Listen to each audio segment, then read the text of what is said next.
سلام ናይ ማኪን ሚድያ ተኸታተልቲ ከመይ ኣለኹም? ኣነ ድሓን እየ እግዚኣብሔር ይመስገን።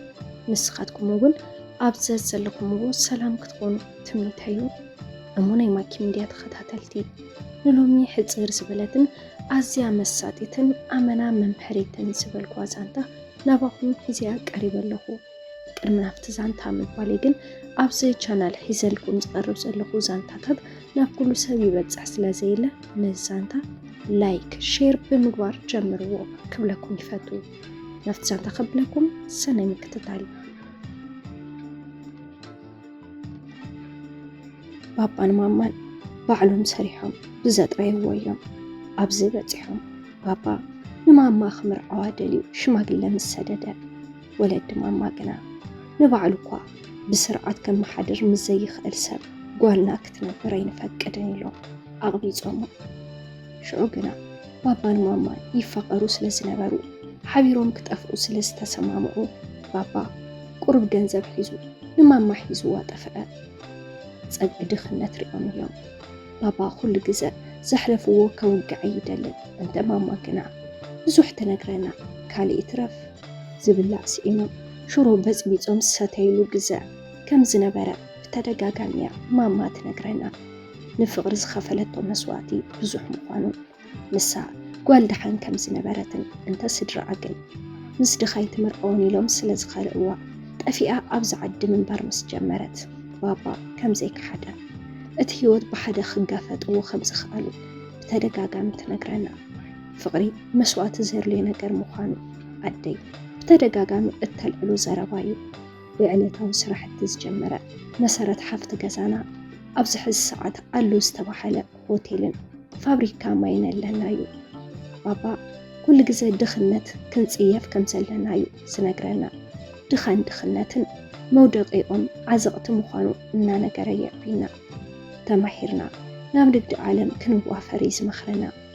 እቲ ዘሕለፎ ግዜ ስለ ዝፀልዎ ይመስለኒ ኩሉ ግዜ ጊዜኹም ምስ ገንዘብ እዩ ዝብለና። ካብዚ ብዝሓለፈ ድማ ቤተሰብነት የምሕረና። ቤተሰብ ህይወት እዩ፣ ትንፋስ እዩ። ቤተሰብና ልዕሊ ማንም ክንርኢ ከም ዘለና ይመኽረና። ቤተሰብና ዘዋርድ ዘርክስ ስራሕ ከይንሰርሕ ኣጥቢቑ ይመኽረና። ሕልፍ ሓሊፍዎ ምስ ሰራሕተኛ ኳስ ሕልፍ ዝበለ ስሓቅ ክንስሓቅ ኣይደልን።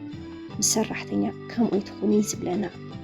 ኣወዳቲኹም ወዲ ከዓ ብኹርዕ ክብሩ ክሕሉ እዩ ዘለዎ ዝብል ኣቦይ ኩርዕ ዝበለን ምስ ብዙሓት ሰባት ካብ ሰላም ተሓሊፉ ምስ ዝርራብ ዘይፈቱን እዩ። ጎረባብትና ነቦይ ከም ኩርዕ ሰብኣይ ይንቁፅዎ፣ እንተቦይ ግና ካብ ስርሑ ንገዝኡ ስለ ዝኾነ ስለ ጎረባብተይ ይግድሶን። ወላዲታይ ድማ ምስ ሰብ እትቀራረብን ምስ ሰብ ፈታዊት ዝኾነት ሰባት ዝፈትዋ ብዙሕ ሰብ ዝተኣከቦ ቦታ ምሕዋስ እትፈቱ እያ። ናይ ቦይን ናይ ደይን ፀባይ ፍጹም ዘይራኸብ ፀባይ ኣለዎም። ምስ ትምኒት ብሕቡእ ምድቃስ ካብ ዝጅምር ቀሊል ግዜ ኣይኮነንን። ትምኒት ማለት ናይ ገዛና ሰራሕተኛ እያ። ምስ ትምኒት ዘለና ርክብ ስድራ ይኹኑ ኣሕዋተይ ምንም ኣይፈልጡን። ብፍላይ ምስ ትምኒት ዘለና ርክብ ኣቦይ ተፈሊጡ ህይወተይ ክተብቅዕ እያ። ኣቦይ ምስ ሰራሕተኛ ቅርርብ ከይህልወና ብተደጋጋሚ ይዛረበና። ኣብ ገዛና ን6 ዓመት ትምኒት ፀኒሓ እያ። ትምኒት ትምህርቲ ኣይንታያን ግና ድማ ልዕልቲ ዝተምሃረ ንቕሕቲ እያ። ምግባ፣ ፅሬታ፣ ስርዓታ፣ ኩሉ ነገራ ምንም ዘይወፀላ ፅፍፍቲ እያ። ምስ ትምኒት ከምቲ ቅድም ኢለ ዘዕለልኩኹም ርክብ ካብ እንጅምር ቀሊል ግዜ ኣይኮነናን። ብዙሕ ግዜ ተሓቢእና ብዙሕ ነገር ንፍፅም። ብፍላይ ገዛና እንተደኣ ዘይሓልዮም ገዛክን እንድረላ ኢና ንውዕል።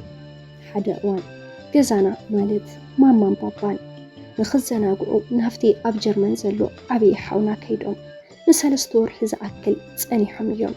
ኣብዚ ሰዓት ስራሕ ገዲፈ ዝበዝሕ ሰዓተይ ኣብ ገዛ ምስ ትምኒት የሕልፎ ነይረን።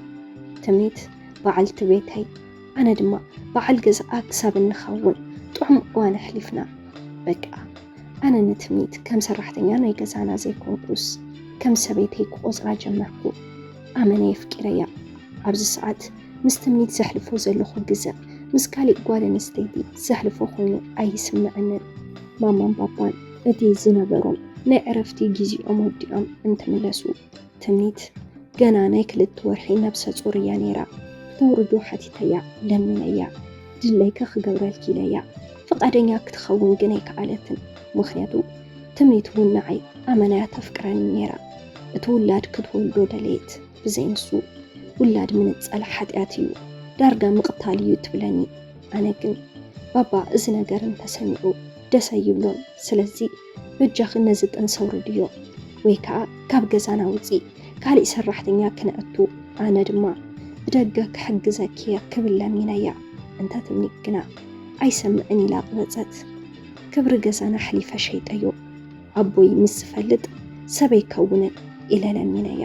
ትምኒ ተቕቢፃ ከብዳ ካብ መዓልቲ ናብ መዓልቲ እናወሰኸ መፅኡ ገዛና ጥንስቲ ምዃና ፈሊጦም ከም ጓልና ስለ ንርኤኪ ኩሉ ነገር ንገርና ከመን እዩ ኢላ ማማ ሓቲታታ። እንተትምኒ ግና ክትዛረብ ፍቃደኛ ኣይነበረትን።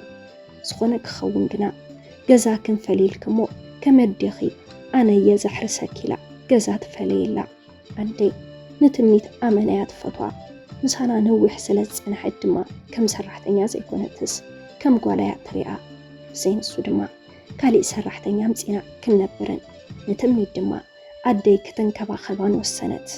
እዚ ግን ኣደይ ካብ መን ከም ዝወለደቶ እንተይፈለጠት እትገብሮ ዘላ ነገር እዩ። ትምኒት ወሊዳ ድሕሪ 80 መዓልቲ ጓልና ኣብ እትጥምቐሉ ሰዓት እዩ ሽም ኣቦ ንገርና ምስ ተባሃለት ኣቦኣ ኣነ ምዃነይ ዝተዛረበት። ኣብዚ ሰዓት ኣቦይ ኣመና ደንጊፁ ደም በዝሒ ስለ ዝነበሮ ብድንጋፀ ወዲቑ ኣብዚ ሰዓት እዚ ክልተ እግሩን ሓደ ኢዱን ፓራላይዝ ኮይኑ እንተ ማማ ግና ተጠርጥር ስለ ዝነበረት ምንም ኣይመሰላን። ምስ ኣሕዋተይ ግና ክሰማማዕ ኣይከኣልኩን። ኣቦና ሓደ ነገር እንተኾይኑ ንስኻ ተጠየቕ እንዳበሉ ምውፃእ ምእታው ክሳብ ዝኸልዑ ኮንኩ። በዚ ምክንያት ንጓለይ ፍቅሪ ውላደር እየ ኣይፈልጥን። ገና ክሪኣ ከለኹ ናብ ዝኣቶ ይጨንቀኒ። እንተ ምስ ትምኒት እሞ ዘረባ ወግዒ ሰላምታ ካብ እንገድፎ ኣመና ነዊሕ ኮይነና ኣሎ። ንምንታይ ግና ገጽ ከሊእያ ኣፍቂረያ ዶ ይኮንኩን ብዙሕ ነገር ምስኣ ዘሕለፍኩ ዋላስ ንስምዒት ጥራሕ የቀሪበያ ክብል ይሓስብ። ገና ድማ ምስ ትምኒት ዘሕለፍክዎ ግዜ እንትዝክሮ ኣመና የፍቅራ ከም ዝነበርኩ ክጠልን ኣይክእልን። ብዘይንሱ ኣብዚ ሕዚ ሰዓት ንትምኒት ሰላም ዘይምባለይ ብዘይንሱ ድማ ንጓለይ ከም ጓለይ ክሓቕፋ ዘይምኽኣለይ ኣመና ይዘሕፍረኒ። ገና ድማ ኣቦይ ብሰንከይ ፓራላይዝ ኮይኑ ትረእዮ ኣመና ይሓፍር እሞ ንትምኒት ኣሚነ ነቦይ ይቕሬታ ሓቲተ ሓዳር ክምስርተላ ዶ ዋላስ እንታይ ይሕሸኒ? በጃኹም ናይ ማኪ ሚድያ ተኸታተልቲ ሓሳብ ርእይቶኹም ለግሱለይ ከንብቦየ።